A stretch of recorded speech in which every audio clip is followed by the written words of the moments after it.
Stories from Real Life is an independent podcast that is written and produced by Melvin E. Edwards.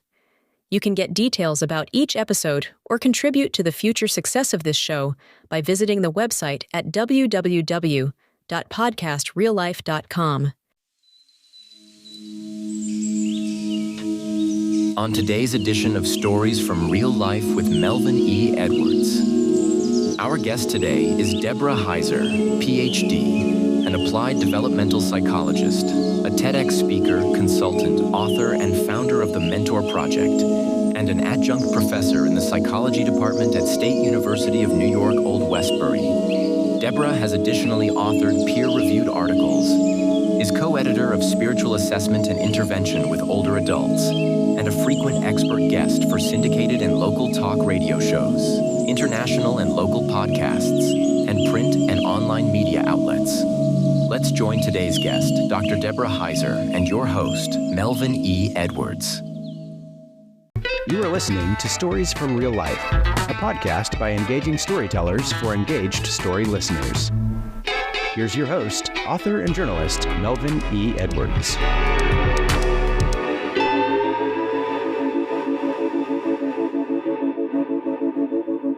Hello again, and welcome to this week's episode of Stories from Real Life. I'm your host, Melvin E. Edwards. Thanks for joining me on this week's learning adventure. As you heard in the intro, our guest this week is the founder of the Mentor Project, Dr. Deborah Heiser. Hello, Deborah, and thank you for joining me today. Thank you for having me. I'm delighted to be here. Thank you. So this is a storytelling podcast, and passing along stories is one way that humans have unofficially mentored the next generation. Do you think storytelling for a purpose is becoming a lost art? Absolutely. I think that it's something that's there and we all crave it and want it. And we just have to reactivate it because our storytelling is really what has passed down religion for centuries, all of our traditions, our values, every holiday that we have. And we say, oh yeah, we do this all the time. If you try to trace it back to who started it, you'll have a hard time figuring that out. So storytelling is like that. We need that in our lives. And so I hope that we'll be able to reignite that. So what do you think it'll take? I think it'll take, people really with the change in technology, I think have to get used to storytelling in a new format and in a new way. Like those who liked to read and don't anymore, podcasts. Those who, we didn't have podcasts long ago. Things like that, embracing some of the technology that allows for more than just a couple seconds of a story, but a richer, deeper, longer story. Okay. So how has being an applied developmental psychologist helped in your work with mentors and mentees? Well, an applied developmental psychologist is someone who looks not at pathology, what's wrong with us, or what could go wrong or should go wrong, but what should we expect that's good. And I'm an aging specialist, so I look at what we should be looking forward to. And along that developmental trajectory, right in the middle is mentorship. And we're built to give back. This is how all of our ancestors passed on their stories and values and culture. And it's how we keep a piece of ourselves relevant in the world. It's how we make our mark. So this stage is called generativity. And I really believe that by embarking on a story of looking at how we're built to give back and why we want to do it, we're going to engage in more mentorship. And along that line, we're going to really connect more and want to learn more about each other. All right. How did you decide to become an applied developmental psychologist? Oh, that was a long road. I had a grandma who was the coolest grandma in the world. I would visit her in Florida, and she was the kind of grandma that I didn't even have to take clothes with me because she wore the coolest clothes in town. And so as a teenager, I would fly down there. And around 19 or 20, I went down to visit her, and she was disheveled. She was grouchy and irritable, and she wasn't herself. And I talked to somebody at the independent living facility where she was, and they said, we're going to fix your grandma. And I was like, what do you mean? And they said, she's depressed. And I did not know what that meant. I did not know what a psychologist was. She said, I'm a psychologist. She's on a med that, was given to her for her COPD, and it doesn't work. It's making her feel depressed. By the time you come back, she'll be better. I came back and was not expecting to see her better. And she was so better that she had a boyfriend. So I was shocked, and I said, sign me up. This is what I want to do. I want to fix grandmas. So I changed my trajectory and took the long route to finish my undergraduate degree, and then embarked on research in aging, and then went on for my PhD, all because that one person fixed my grandma. And I wanted to then be somebody who could do that. So that really got me started in the whole process. And I really haven't looked back. Are you as confident as that person was? It seems pretty confident to be able to look at you and say, when you come back, your grandma will be better. Is that the feeling that you have now? Carry on with you? I do. There was a lot of mystery in the 1990s when it was the early 90s, like 1990 or 91. No one knew anything about aging. People who were 45 were considered to be really old at that time. And so when she said that, I was unsure about it. But now, having been in the field and knowing that we have more to look forward to than not, and knowing that, yes, indeed, if you have depression, you can get better, that we can get better from a lot of illnesses that in 1990 we couldn't. And so I am confident with a lot of that. I've seen so many people who suffered from depression or anxiety or other things, and they get better. Okay. So you've been a co-editor of the Spiritual Assessment and Intervention with Older Adults, and a frequent expert guest on syndicated and local talk shows, podcasts, print and online media outlets. So what do you enjoy discussing the most when you appear as an expert guest? Well, when I appear as an expert guest, I love to talk about mentoring and aging and how those go together and what we have to look forward to. I can tell you that when I go to cocktail parties, I don't like to talk about aging because people run away from me. So I love being able to talk about that in a forum where you can't run away. All right. So you were a TEDx speaker at some point. Tell me about that experience. So I was asked to present in my idea about aging and mentorship, I think in 2016, and I think I presented it in 2017. And the concept that I was trying to get across to people is that aging is not something that we should fear. And it was a new topic for the TEDx group that I was presenting to. So it was kind of exciting. So what I was telling them was that we all look at, and this is then, we still look at it the same way, but not as much, but that we look at aging as an inverted V, where we have a steep incline of our physicality and then a slow, steady decline. And that's really what scares people. But if I were to give you a stock portfolio option to choose, that's the one that we would all reject. But when we look at it for our lives, we accept that as what we are offered. When in reality, applied developmental psychologists have really been looking at our emotional trajectory. It just wasn't talked about. And that is that we start at the same place we do physically, and our emotional abilities increase through our lifespan and they never decline. So just when we're at our mature level is when the apples start to fall from the tree and we start to give our wisdom back. But no one tied those two things together so that people can realize that you may not be as physically fit. Like, I need reading glasses. I can't run as fast as I could when I was younger. But I always tell my the college students I teach, you can outrun me, but I'm happier. And that's, something that midlifers start to really understand. So the TEDx talk was really to show people that aging is not just a one one-trick pony of just being our physical trajectory. But within that emotional trajectory comes things like the desire to give back, to mentor, to leave our legacy, to take all of that stuff that gets put into us like a Tupperware container as we're checking our boxes. We want to release it and give it out into the world. And that's one way we do that is through mentorship. It makes us feel relevant and useful and helpful. And that was why I did the TED Talks, so that I could really get that information out to people so they could see that midlife and beyond is actually one of our most exciting times in our lives. Why are you happier now than in your youth?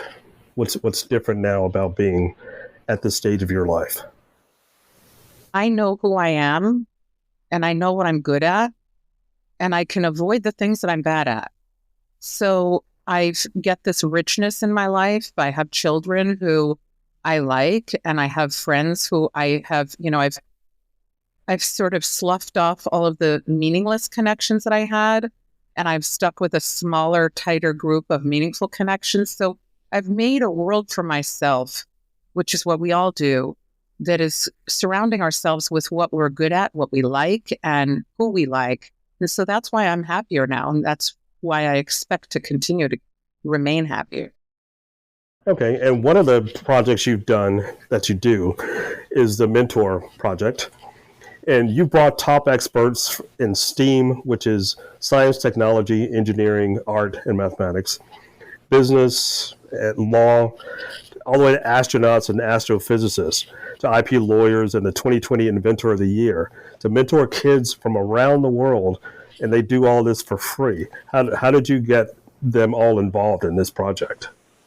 So as I was sort of studying generativity, which is that midlife stage that we should expect to hit, and just to sort of solidify that, we know those who don't hit that stage. That's Ebenezer Scrooge, the guy who had everything, but he wasn't happy. He was a self-made guy. He lived in a mansion. He had servants taking care of his needs, but he was miserable. And as soon as he gave back, he felt better. He felt great. He felt joy. So I was looking at mentorship to see, what do mentors really think and feel? So I interviewed about 45 of them. And it turned out that so many people felt that they had no access to mentees. And it was a distress to them. So we hear all of these calls to action, go out and find a mentor. Well, neither could find each other. We just weren't hearing about the mentors. So I had been told all of the top leaders are too important. They are going to say no to mentoring because they have too much to do. It'll be a burden. And so when I started to reach out to people, they said no. Bill Cheswick, one of the fathers of the firewall, said to me, I'm getting ready to retire from Bell Labs and I'm going to live on a farm. I have no access to anybody. I'm going to feel completely useless and irrelevant. I need to start getting in front of kids so I can give back to them. And it wasn't just him. It was all these other people. So we had a woman from NASA and Bill, and we just had this small group of people that we wanted to test the waters and see if anybody would want them and if they would enjoy it. And it was a blast. We were just like a bunch of nerds having fun. And then during all of this time, everybody kept saying to me, you know what? Go ahead, have your fun. No one else is going to want to join. And then a woman named Jen Snow joined us, and we went from 10 to 60 in 6 months, then to 80, and then to 100 in a year. And it was all people who said the same thing. I want to give back, but I don't know how. It's not like you can walk to a park and say, hey, kid, you want a mentor. It's not going to work out well. The Mentor Project was formed based on really, we now know that that term generativity is real and it works. And so people come and they want to do it for free. We gave out $3 million worth of mentorship hours in 2024. And 100% of that was free to people in 5 countries. So it's real. It's kind of exciting to me to know that those theories actually work and they're real. I was going to ask you about the $3 million in mentoring hours. That was part of your accomplishments in 2024. In the 5 countries you mentioned mentorships, original research presented and published, So are you satisfied with those results? And what are your goals for 2025? I want to get to 5 million at least. I want to grow it. And I'm really hoping that we can get out to more students around the world, that we can reach more students in the US, and that not just the students, but that the mentors, we know that they will continue to feel amazing. They want to mentor more. We require 2 hours a month, and they all want to give way, way, way more than that. So I'm really hoping that we can get them as connected as possible because they're really enjoying the ride. Can you explain the 4 programs at the Mentor Project and the role of each program? So we have a few programs and we're still growing. We have the research group, and that was amazing. It's run by Jennifer Wisdom and Cynthia Morrow. And these 2 PhD researchers taught high school students, one in Mexico City and one in Virginia, and another mentee who's in New York City, how to do systematic review. And look, I got my PhD and I don't know how to do it. So these high school kids learned how to do this, and they were able to go and have this presented at a major conference. And then they're having, I think it'll be about 4 articles in peer-reviewed journals that are going to be submitted. 2 were already accepted. But that to me was amazing, to think that at 15 you can do something that most people don't do it as a PhD, was pretty cool. So that's one thing. And they studied mentorship so we could further the field. Another one is the Innovation Lab. And the pretty cool thing with that one was that we've had people patent, more than 20 times and start their own companies and do stuff with their mentors that changes their lives. So that was really amazing. Most people can't afford to to patent, and they get to do it for free with the Mentor Project. And so they have all that guidance there for them. We also have the Tanzania art project, where we send artist Justin Thompson, who's with Schultz Creative Studios. So he's the guy that draws Snoopy. And he went to a small school. It has 500 students in Sharati, Tanzania, to teach them art a couple of years ago. It was such a success that he went back the year later. And that was such a success that just this year in January, he went to Brooklyn, to Flatbush, to teach kids in a school district what he was teaching in Tanzania. And so that program is continuing. And it's really incredibly lovely that we are able to get all of this out there going. We also offer one-to-one mentorship. So when students contact us through the Become a Mentee, they can meet one-on-one with anybody they want. If you want to meet with an astronaut, if you want to meet with an artist, whoever you want for mentorship, you can meet with them. That's really cool. And what is hackathon? I did see that listed. Sorry about that. Sorry. Yes, we haven't done one in the last year, but especially during COVID, we did a ton, and it was so amazing. We had Javier Francario, who is from Argentina, and he came on board and brought all kinds of students from different countries, like Argentina and from an area in Russia, Siberia, and from the US. And he got all of these students to work together, meaning like they got all mixed up. They didn't know who they were going to be meeting with. So kids were working together. And one young 14-year-old had such an amazing idea that she was featured in Forbes.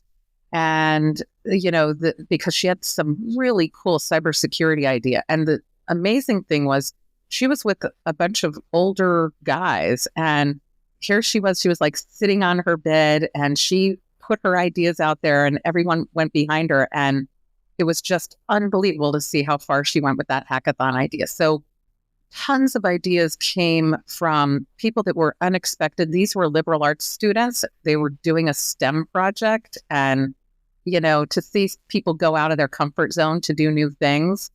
And the kids ended up making friends with the other students from other countries that lasted beyond the hackathon. So I really felt amazing about it. That's all so cool. So you're also an author, and your book is called The Mentorship Edge. Can you tell the audience about that book and the process of writing it? Sure.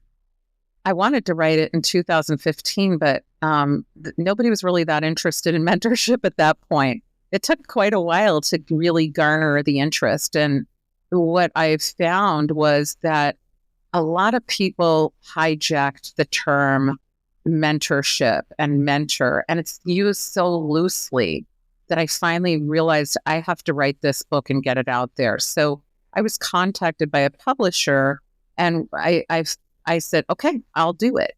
And in it, I really wanted people to know what mentorship actually is, the real definition of it.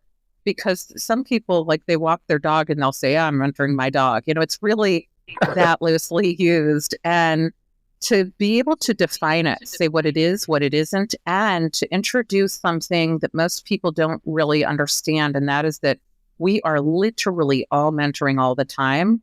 If you look to your left and you look to the right, the person you're sitting next to is a potential mentor or mentee to you at any given moment. And every time we offer help to someone or someone offers help to us, it's a potential mentoring that we've engaged in. And also, mentoring isn't just for work. Mentoring is, really part of our personal development that is key to it. We feel good about ourselves when we mentor. And most of us don't think of the value of that. We think of it only as a career ladder leap, and it was never intended to be that. It just happens to be how we define it now. So what's the difference between mentorship and coaching? Oh, good one. Okay, if you are paid, you are not a mentor. And people can argue this with me until they're blue. If you're paid, you're not a mentor. You're a coach, you're an advisor. So a coach does a lot of the similar things that a mentor does, but they have an extrinsic motivator. Their motivation is through their pay. And if you are a mentor, you're doing it because you are intrinsically motivated to work with someone. You trust that person. It's a meaningful connection. And so that's really what carries the mentorship, because in mentorship, you're taking a piece of you and putting it into somebody else, and it's living on in them. In coaching, that's not necessarily the case. You're transferring information or you're transferring a skill, but it doesn't necessarily have to live on in that person. And you don't have to necessarily like that person. You don't have to necessarily trust that person in all the same ways. So it often looks like it, but it's like brownies that's made without sugar. It's not going to really taste like it. So coaches are paid, mentors they have a different motivation. Yeah. Mm-hmm. All right. So you received an international award for your research on depression identification, as well as serving for 9 years on the board of the State Society of Aging in New York. And you were the president of that organization in 2008. So what can we look forward to as we age? We can look forward to being happier, more fulfilled, to feeling purpose, to feeling like we matter in the world. We should look forward to having connections that mean something to us, that that those friends that we've cultivated should be people that we almost bring in at the same level as family, and that we should feel that our footprint is deep and that it's going to last for many generations. All right. So what can people do to prepare for retirement as, again, part of the aging process? Good question. I get this one a lot with people that I coach. So people who are getting ready to retire, what I've found in the U.S. in particular is that we have an identity card. And that's like our business card, but we have made it our identity. So before retiring, people should really start to find out what other areas they identify with. Some people really enjoy certain things like the arts or whatever else in their life. What else is on that identity card other than your job? So start finding out what that is, because that's going to be a way that you can engage in generatively, whether that's through philanthropy or volunteering or mentoring. So a lot of people say, I'm going to sit on a board, or they say, I'm going to spend time with my grandchildren, or I'm going to volunteer at a zoo, or whatever it is that people want to do. They should be thinking of that before retirement, because when retirement comes, wave hits a lot of people who haven't thought about that, and they feel useless and irrelevant, and they feel powerless. And, to think about it early allows you to keep all of those things intact as you retire. Okay. So how can we bring generations together to work to solve challenges? One way is through mentorship. The other way is to really make sure, if we're in the workplace, that we are making sure that we're not seeing life through our own generational lens. A lot of people think that there's no value in a younger generation, but if you're trying to sell something, you want to sell it to a different generation, you really need to know their viewpoints. So it's really the biggest thing that we need to do is to make those tables at the workplace that we're sitting at have multiple generations. We also need to make sure that we're mentoring, and that's mentoring other generations and seeing the value in the other generation, not just seeing the value in our own.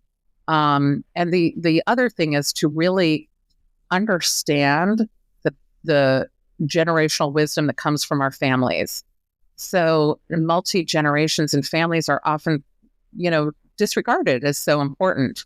So engaging with, grandparents and grandchildren, aunts and uncles and grandnieces and nephews, as many generations as you can get together is incredibly important, because that makes people understand that the world is a bigger place than just their own little bubble.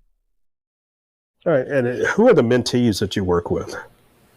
We work with students who are kindergarten through graduate school. So you can be 36, 56, or you can be 5. It's really a wide range of mentee levels. So it's pretty much everyone. We really didn't want to leave anybody out. Okay.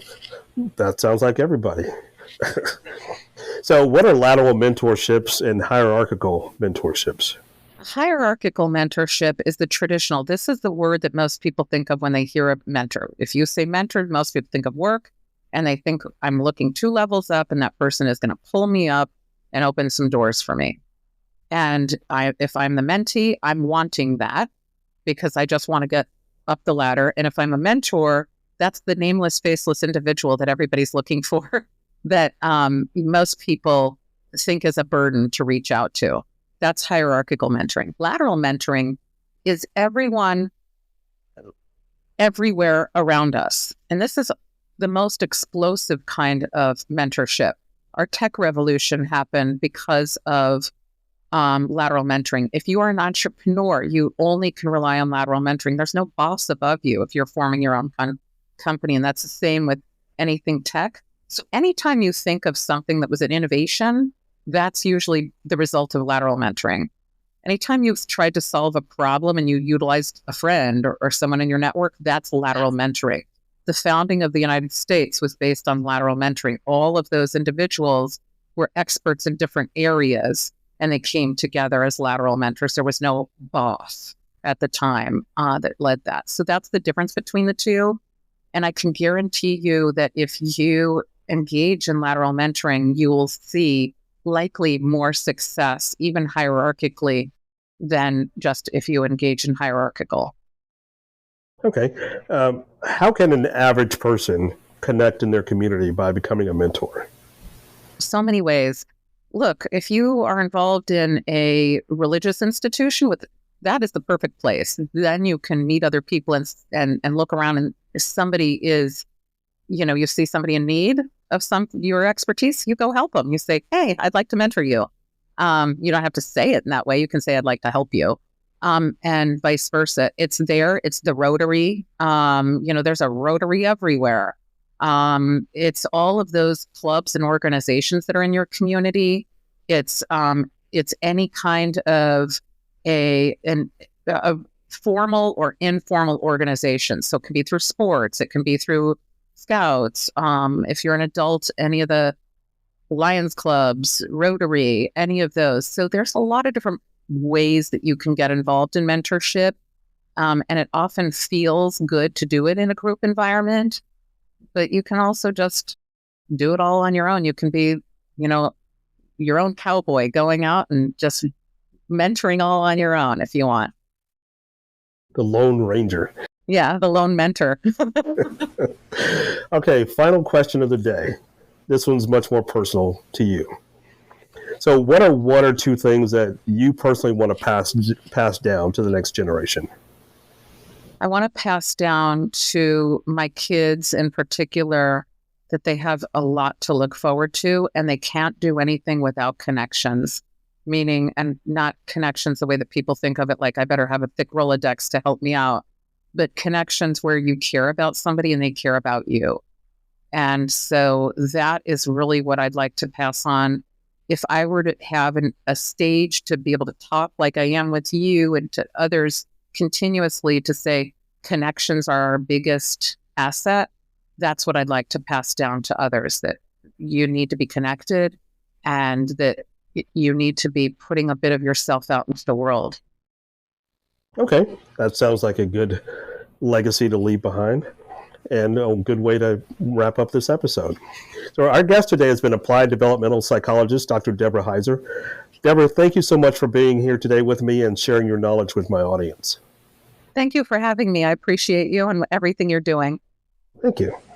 So if you don't already follow me on Spotify or some other podcast platform, I would appreciate it if you would do that and then share this episode with a friend. I'd greatly appreciate it. So that's it for today's episode of Stories from Real Life. Join us again next time for another chance to learn from each other's stories and journeys. Until then, don't forget to shine your light wherever you go. That was Stories from Real Life. Join us again next week for another great storytelling journey. See you next time.